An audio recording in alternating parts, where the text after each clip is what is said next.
All right, guys, college football is here. And if you haven't been watching college football games yet, are you really a college football fan? But today we're here to preview the Arkansas State versus Oklahoma game. And in reality, this should be a pretty quick one because I don't think we're going to learn a lot about Oklahoma. But how you doing, Cooper? Man, I'm doing good, and yeah, I mean, I've watched almost everything. I watched Jackson versus South Carolina State last week, and then obviously you've got Georgia Tech, Louisville, you got Kansas going on right now. So it's we're here, we're hours away.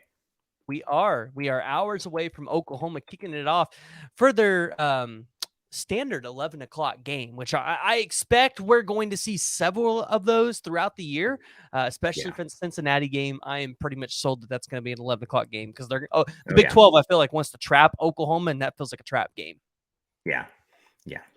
Yeah, So if Cincinnati was, expected a little bit more expectations for Cincinnati, I think that you might have like a primetime kickoff. But yeah, I think that it's going to be at 11.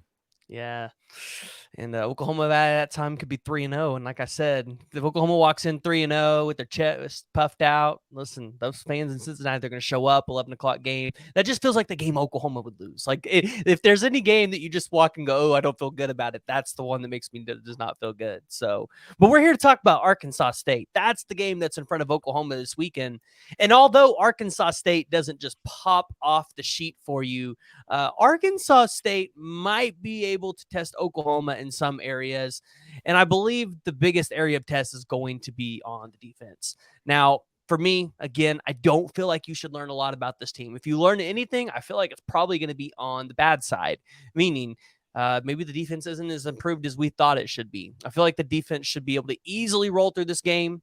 Now, on the opposite hand, I've literally had the thought, well, if the defense goes out there, gets 5 or 6 sacks, causes havoc in the backfield, well, then you might feel pretty good about where the defense is sitting. So before I get into it, just go ahead and give me some of your thoughts about what you expect for Oklahoma going into Arkansas State and what you want to learn. We learned a lot about, Brent Venables talked about, he learned from last year. He should have played younger guys earlier. At the same time, this first depth chart, you see some names that are completely different than a lot of people expected. It was, pretty scratched for everything else. But my big three keys for this are: you want to see the defense improvement. You want to see assignment sound football. They've got a couple transfers and some decently dynamic wide receivers. Quarterback coming over from where's the transfer quarterback? From Colorado, so he does have some D1. Yeah, so he does have some D1, experience. They're going to get a pass completed on you. That's going to happen at some point. What you want to see is the swarming defense. You want to see people tackle. You don't want to see guys getting out of a tackle and then taking it 50 yards down the field. I want to see get into the 3 and 4 deep on the roster and the depth chart. And so you want to see that defensive line rotation. You want to see both sides of the line of scrimmage for OU. You want to see the defensive line just absolutely take advantage of their added weight, added strength, added coaching. On the offensive line, this is their first time ever starting a game together. This offensive line has never trotted out there together. So you want to see that unity start to build. And then as soon as we get a good, comfortable lead, you want to see some of those second team guys come in and get their live reps. I expect to see chemistry built between, Dylan Gabriel and the receivers. Expect to see Jackson Arnold in the second half. So I think that's like 6 things, and I said 3. So you got bonus coverage. Yes, and the offensive line's actually pretty interesting because Joshua Bates was not listed on the depth chart at center. Mm-hmm. You only had Andrew Raymond, Troy Everett. And I think there Yeah. were some hopes that, hey, maybe Bates would play this season. And obviously at right guard, you have 2 redshirt seniors. I get it. I felt like you would have wanted to maybe have played a younger guy at that position because, again, like you said, there is going to be opportunities for the young guys to play, and I feel like you kind of want to get them an opportunity to mesh because I think next year I walk in and I look and say, okay, I want this offensive line to look of something like Caden Green, a Nate Anderson, a Joshua Bates, or a Troy Everett. whoever is going to start at right guard, they're going to have probably go to the portal because you got 2 redshirt seniors there. And then you either are going to have Jake Taylor or Aaron Parks at right tackle. I'm under the assumption that Tyler Guyton is going to the league because I feel like he's just going to have a really good season, and I don't feel like you're going to be able to hold on to him. So I kind of with you. I want to see the second string out there. I want to see how they look and how they react. You're definitely going to see Jackson Arnold in this game. I think it'd be funny, though, if they put Davis Bevel in there and let Davis Bevel get some snaps just in case. I know the fans would hate that, though. But we kind of talked about it in the green room. Marcus Major, Tawi Walker is your number 1 and number 2 on the running back. Yeah. Probably a good chance you're not seeing Javonte Barnes or Gavin Sawchuk in this game. Yeah, and there are some theories out there. Both of Sawchuk and Barnes are cleaning up some injury stuff. Sawchuk was out quite a bit last year. He only played in 1 game, so we've seen 1 game out of him. So there's no film, but he is going to. I mean, this is why it's okay to feel like you're 6 deep on the running back chart, because how many times have we gone into I remember the Iowa State game a few years ago where we got to roll out our fullback to run. And, I think Mikey Henderson started a game and ran the football. And so, I mean, this is good. Dalen Smothers didn't play all year last year. He had the issue with, where he was temporarily, out of the off the team for a couple hours earlier in the year. So you didn't see him on there either. But trust me, there's not a lot of people on the Arkansas State defense that are going to have 1 or 2 encounters with Tawi Walker and are going to say, like, I got the best of him. I believe it was either Teddy or Gabe on their podcast, but they said, he is going to cut up field and he is going to meet a safety or, outside linebacker, a nickel back or something like that, 6 yards downfield, and he is going to lay the wood on them. And everybody's going to see it. And then they're going to have to make business decisions after that point, because this isn't a game Arkansas State thinks that they can win. This is a litmus test for them to see where they're at.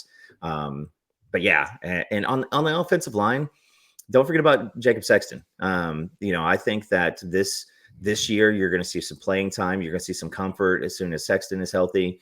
And I think the offseason, we're going to have a decision for who gets that right tackle, left tackle spot for Jackson Arnold, who's going to get the blind side, and who is going to, maybe have the chance to slide over to the right tackle or maybe even left guard. So Bedenbaugh wants guys who are going to be multiple, flexible, have position flexibility. Joshua Bates, I feel like this is a message to him. Like, you need to double down, triple down, quadruple down, because, we brought a transfer in from a lower school. You were the number 1 center in the country in a lot of areas, and you need to get your stuff. I think that he can be a Creed Humphrey. He was just not ready to go as early as Creed was. Yeah, no, I hear you on that one. It's going to be interesting to see how Joshua Bates develops through his career. But as far as the rest of the offensive depth chart goes, tight end, I don't want to see Austin Stogner play outside of 1 or 2 series. I want to see him on the sidelines. I don't want Austin Stogner getting hurt. I want to see what the other 3 are made out of. Blake Smith, Josh, and Cade McKinstry. I want to see what these guys can do, because I know what Austin Stogner can do. We've seen him in an Oklahoma uniform before, and I don't want to see him get hurt. So for the tight end, I want to see Austin Stogner play 1 or 2 series, and I want him to sit down. As far as the wide receiver goes, this might be probably the most intriguing part of the day. I want to see what wide receivers are going to step up outside of Jalil Farouk. Is Nick Anderson and Jaden Gibson going to take those steps? I've seen LV Bunkley Shelton at some of these practices and scrimmages. The dude's fast. And then Andrel Anthony, we saw that potential that he had at Michigan. Honestly, if he would have stayed there, I think he could have been a weapon. But as far as Oklahoma goes on the offensive side of the ball, I think that's pretty much what I got in terms of what I want to see from those wide receivers and tight ends. Yeah, the tight ends, I'll say this, is Levy loves running the 11 personnel. He loves running 2 tight ends out there. But again, I think that that you've got 5 games to really get Stogner up to speed, and you want to take it easy on him. Stogner is what he is. I think he's going to be a big target over the middle. He's going to be a big weapon down in the red zone. If we see Cade McIntyre out there, expect some slip ups. The guy is young, but he has a ton of raw talent. And then Josh Vanul, I want to see that athleticism. You think of Tony Gonzalez and Antonio Gates, a lot of these guys who played basketball and they turned into weapons on the at the tight ends position. And I think that he's got some progress that he can make, and he's got a ceiling that is pretty high. Blake Smith is kind of what Blake Smith is. He is a blocking tight end. And we saw him catch a touchdown in the spring game. So I think that they just wanted that out there just so that people don't think he's just a blocking tight end. Wide receivers this whole year, I'm gonna be on one thing. I don't care who gets the start. It's going to be about targets. Are you reliable? Are you where you're supposed to be? Running the precise routes is great, because a Jackson Arnold or a Caleb Williams, Kyler Murray, guys like that, they can make plays and make you a better wide receiver. Dylan Gabriel is an effective quarterback if you're at your spot. So I want to see the deep ball thrown out in front of receivers. I want to see it, not underthrown to where they got to hold up in the, downfield and try to come back to the ball. I want to see it downfield. And, but I am excited. I'm excited to see Gabe Freeman. I want to see what he is going to be able to throw out there. I want to see what Gabriel to Freeman looks like from a passing standpoint, not just, sweeps and handoffs. I want to see what Stoops looks like a little bit after working with some of those classic slot receivers from New England Patriots, so like Danny Amendola over the year. I'd like to see Andy Bass out there tomorrow after his performance yesterday, but we'll get to see Freeman. And like you said, with both Gibson and Anderson, I want to see them get through the game, make some plays, and be healthy for next week. Yeah. Now, kind of looking at the defensive side, I'm not too sure that I didn't expect. I mean, I didn't know what to expect when it came to the depth chart for the defensive side, because there was so much, I feel like, unknown outside of just your secondary. Was there anything that kind of stuck out to you when it came to the defensive line or the linebackers at all in the depth chart? You heard some of the whispers about Kanik and Stutzman around with the Mike and Will spots.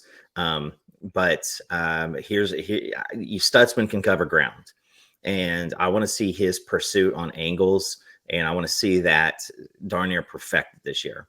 Kanik is going to know where the target is this year. Last year, he was running around on pure talent, and he was just running. And so sometimes he would just flat out miss. But when he arrives, there's damage going to be caused.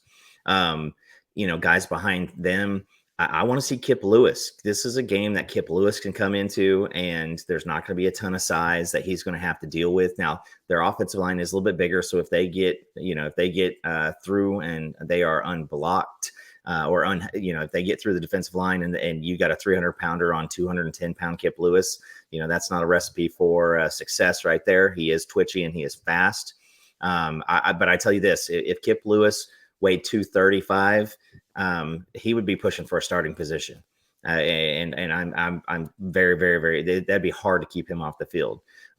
Kobe, I want to see what McKenzie can do when he gets out there too. As far as the defensive backs, we heard a lot of buzz around Josiah Wagner, and just in general in that defensive backfield, they've dealt with a lot of injuries. There's the stuff with Gentry Williams early in the summer, where he had the pass out spell. Woody is going to be Woody. But I want to see people again. I want to see people making plays without trying to avoid the injuries. And I want some of these guys to learn that, even if you are nicked up, you've got to continue to play, because, when we talk about the running back room, DeMarco Murray played hurt a lot. And I think that there's a little message to both Sawchuk and Barnes. Like, sometimes you got to play through some of this stuff. And Tawee Walker was reliable. He was consistent and reliable in all of training camp. And it's the same thing on the defensive backside. Is Gentry, he is the preseason, freshman All-American guy. But you've got the guys behind him like Vickers and Kendall Dolby, and even Jacoby Johnson. Is it Jacoby Johnson? That's right. You want to see some of those guys get in and make some plays too. So this is the deepest our secondary has been in a very long time. And I don't think that we have that Josh Fields, holy crap, Pat Fields or Justin Broyles situation anymore. There's nobody that trots out there and you're like, oh God, why this year? But you've got some ballers out there, and then I'm sure that you're excited about the safeties as I am too. Oh yes. So yeah, I'm excited to see because I know they're not going to play Billy Bowman the whole game, so I'm sure we'll get to see Peyton Bowen and Dave McCullough at some point. But Reggie Pearson's going to go out there and lay somebody out. Robert Spears Jennings, it's weird. He's on the depth chart, but I was under the understanding that he wouldn't be playing. He's recovering from shoulder surgery, so it's kind of curious to see him on the depth chart. Yeah, and again with him and Jaden Rowe, these are two freaks of nature. These are athletically built guys who have been hampered by injuries. And guys, this is the last light run that this team has. Next year, you're going against bigger and stronger guys, and so you got to learn how to take care of your body. And this year's where it starts with a lot of these cats. You have to, because depth is great until you've got 3 or 4 guys in each position who can't try it out on the field. So I don't want potential. I want to see production. No, totally get that. So I think a lot of Oklahoma fans are going to be looking at this depth chart. They're going to be watching the defensive line. They're going to be watching those linebackers on the defensive side of the ball. I don't feel like a whole lot of OU fans have questions about the secondary because, well, the secondary, like you said, it's just so deep. I think you can plug and play a lot of guys there. We've heard about Peyton Bowen and Josiah Wagner causing problems in that secondary. So I like that the true freshmen are stepping up and challenging these sophomores and juniors and seniors, which I think is just a great thing. So kind of moving into the game overall, Oklahoma is favored by, I believe the last time I saw it, it was 32.5, moved up to 36. So Yeah. What's your takes? How much do you think OU wins it by? What do you think the score is?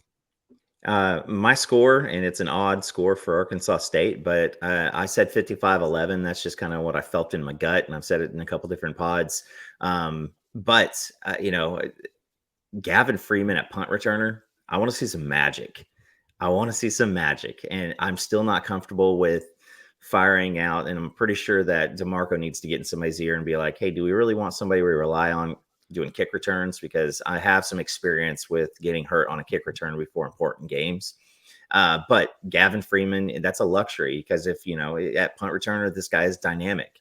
They call him G Freaky, on the team. And I want to see Gavin return the punts, and I want to see our special teams, bro. Like you got to think about our kickoff team and our punt coverage team. Like, you're going to have guys like Taylor Wine and Samuel Masigo and Lewis Carter and all these cats out here who want to just go out and hit somebody with a different jersey that doesn't say Oklahoma on it. And I promise you, if I was somebody, I would go up to these cats and be like, hey, remember all those blue jerseys that we had during summer and fall and spring? These guys don't have blue jerseys. See ball, hit ball. And it's going to be pretty crazy, because I know that Schmidt can't, he's not, a guy who's going to kick it out of the back of the end zone. We're going to have some opportunities to cover some kicks. And again, business decisions are going to be made at some point. So, I think this is a game that we could eclipse 60, because we haven't had any production out of the special teams unit in a while, but we've got some playmakers returning the ball now.